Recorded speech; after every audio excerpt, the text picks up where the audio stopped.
Hello, and welcome to Empowered Voices, Stories from the Arc of Greater Boone County. This is Pam Verbarg, Executive Director, and welcome to our episode number 2, which is Finding Our Voices, and this is our first story. And I'm actually, this story, going to tell a little bit about my why. And part of the reason this is important is I think as we look, especially during this holiday season, at who we are and where we're headed and where we're going, knowing why people are attracted to working with people with disabilities and doing this type of work when we could be doing many, many other things is an important thing. And we shared some of these stories recently at one of our management meetings, and it kind of just struck me that remembering that and reflecting back on those things also is a really good exercise for us as human services professionals too. So I wanted to take a couple minutes and share that. So I started in this field in 1989 as a college student. I was 21, really didn't know what I was doing or what I was getting into. But I had been working in a grocery store and decided it was time to look for a job where I got some experience. So I applied using the newspaper. So yes, it was back in the dark ages before the internet was used a whole lot. And I responded to three newspaper ads. 2 were to disability services organizations, and 1 was to the stress center. And I ended up getting interviewed most quickly at the 2 disability services organizations, and had actually never even interviewed at the stress center, honestly, because they didn't call me until after I already had a job. So I did these 2 interviews. One was at this cute little Cape Cod that had 7 people who lived in it. When I showed up for the interview, it was answered by this gentleman with Down syndrome who clapped his hands and welcomed me and called me by name because the person who became my boss had told him my name, and he actually sat in the interview and helped me interview me. And that memories from that were really good because, walked out. It's kind of like a house and everybody was living there. They had some shared bedrooms, and a couple of people had their own rooms in this house, and great neighborhood that was walkable, and it just really felt warm. The other place that I interviewed doesn't exist anymore. But it was more of a nursing home type setting. So it was a large facility for people with disabilities. Felt a little more sterile, not quite as homey. Again, super nice people. They provided great services. But when it came down to the job offer, I have to admit, I took the job offer where the person we supported actually sat in on my interview.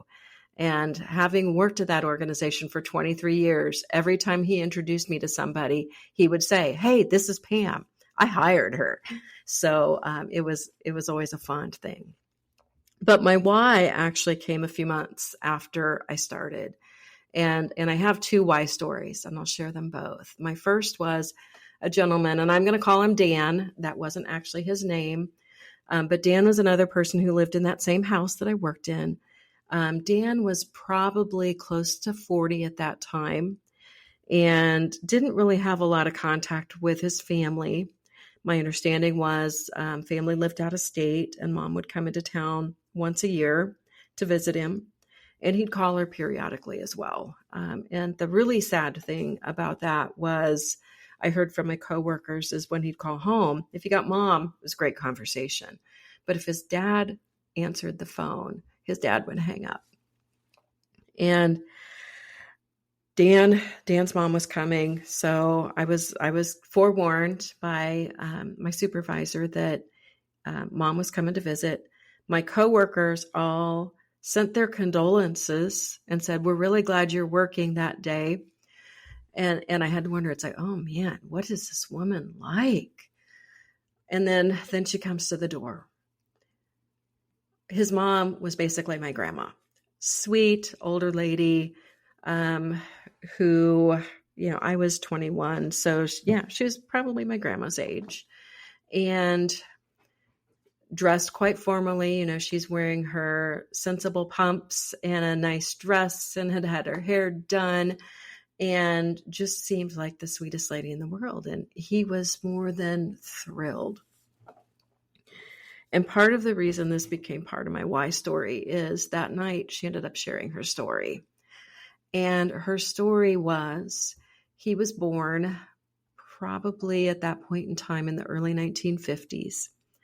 And at that time, many kids, and if you remember from my first webinar, in the early 50s, a lot of services and supports didn't exist. So he was born, he was the youngest of, I think, 5 kids, and he wasn't thriving. And having Down syndrome, obviously at birth, mom was told he was mongoloid, which was the term that was used in those days. And he just wasn't keeping up, with the rest of the kids in the family and wasn't hitting his milestones, was doing okay. But at about his 2nd birthday, mom, went to the pediatrician, talked about his delays, and the pediatrician made a recommendation. That recommendation was to place him at what was then Muscatatuck State Hospital in Southern Indiana. And mom agonized over that recommendation, but that's what was available in those days. So she followed the doctor's recommendation, also asked the pediatrician, so what do I tell my other children? And she was told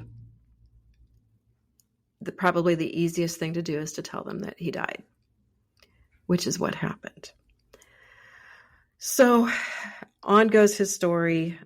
He's placed at Muscatatuck.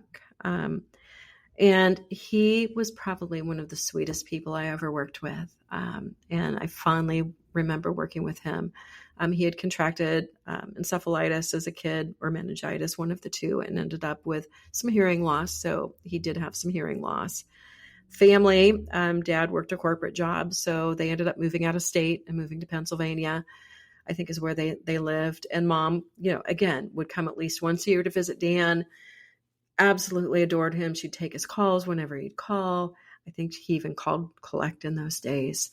And he did have a good life. I will say, don't feel too sorry for Dan, because Dan, in young adulthood, group homes started building in Indiana. Dan moved into a group home. He lived there for many years. He had a job. He had a girlfriend. He ended up with a good life. But thinking about that family and what they were told and what they missed in not having him actively in their lives all those years, just was kind of the impetus of, okay, maybe I'm here for a reason, because, this started as a job just to get some experience. And then I built relationships with people and started seeing impact we could have in people's lives. And one of my goals then quickly became, let's not let this happen to other people. A few years later, we'll fast forward, and my second why is a guy, I'm going to call him Larry, again, not his name. Larry, I met when Larry lived at Central State Hospital, and I would have met him in early it was mid to late 1993. So, and I can date that because I was a young mom at that point in time. So I took this role, and the role was not long after then Governor Bai had announced the closure of Central State Hospital due to the abusive situations there and a couple of deaths. So we were one of the agencies that were selected, not us at the Arc of Greater Boone County, but the agency I worked through then was one of the agencies selected to help move people out. So we started that process, and it took about a year overall in moving people out of Central State Hospital. And I met Larry not long into accepting that role. And we were doing planning processes with each individual. So we'd go in, we'd meet with people, we'd talk to them, we'd start a process called person-centered planning, or at the time it was called personal futures planning. And we would map out what worked for the person, what didn't work, what their hopes and dreams were, what they really saw happening in their lives, and also mapped their histories. And Larry actually had another tie to Muscatatuck. Larry was actually born in Muscatatuck. His mom was placed there, and he was born out of a result of her being assaulted while there. And Larry landed in the foster care system and lived with this foster mom who apparently was a great foster mom. Everybody adored her who knew her. And she had a series of, she's probably one of those foster moms who had 30 plus kids in her home over the course of the years. But as he got older and bigger and stronger, his issues started accelerating. He had not just an intellectual disability, but also had some mental health issues. And he became pretty aggressive and just couldn't stay in that home any longer. So he eventually went to Central State Hospital. First meeting I had with him, he called me probably every name in the book, and called me, and including calling me a liar because I was never going to move him out of that place because people had been telling him for years that he was moving out, but it never happened. And Larry, was pretty, kind of threatening in his tone and whatnot in that conversation. And all I said was, well, I don't think at this point in time anybody can stop you because the closure's happening one way or another. And by the end of that conversation, he was in tears. We started asking him questions about himself and what he wanted. And he's like, nobody's ever asked me this before. It's like, what do you mean nobody's ever asked you? And he went on to tell us a lot about what he wanted. He ended up living kind of in the inner city because that's where he grew up and that's where he felt good. We hired a manager who ran that home. Mike is fabulous. He came to us with no experience except to say, I want to do this, Pam. And he got to know the guys and really built relationships with them. And Mike was terrific. He was a semi-pro basketball player who'd spent some time in Europe playing ball. Just got to see Larry and his roommates as people, not as their diagnoses, and was really a big part of that success.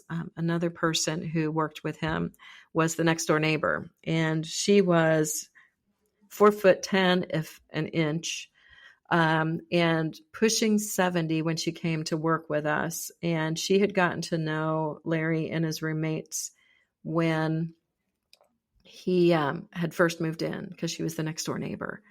And she came, applied, and basically told me, you need to give me a chance. I know I'm almost 70 years old, and I know you're going to look at my age and say there's no way I can work with those gentlemen, but I need to do it. I feel called to do it. I've raised my son. I'm raising my grandson now, and I spent 30 years in the Postal Service. It might have been even more than that. But she gave me all the arguments about why we should give her a shot. So it's like, okay, fine. We'll try it and see how it goes. She was the best thing that could have ever happened to those guys. So Larry, by the time I met him, did have some serious health issues. He probably survived 8 to 10 years after he moved out of Central State Hospital, but did eventually pass from emphysema and chronic obstructive pulmonary disease because he was a long-term smoker. But by the end of his life, the coolest things happened. One was he got reunited with some of his foster siblings. He had a job, not just a job that he liked and had a life. He had friends. He had people who cared about him. When he did pass, I would say there were probably over 100 people at his funeral mourning his loss because he had touched them and had the chance to do that. But those two stories, Larry and Dan, really are just two people who kind of helped shape my career from the beginning, just in saying, you've got to see people's disabilities as people and people first, and also set high expectations. If we set those high expectations for people that they're going to be successful and they are going to be able to achieve things that we don't even know or can predict, we can really help open doors and windows and knock down some of those glass ceilings that people with disabilities have been facing for their entire lives. So over the years, those stories have helped lead me as I've moved on from that initial agency to spending a few years working in Lafayette with a great nonprofit organization there called Wabash Center, to my nearly 8 years here at the ARC of Greater Boone County. And I'm looking forward to continuing to support people and help them find what it is that they want to do and who they want to be the rest of their lives.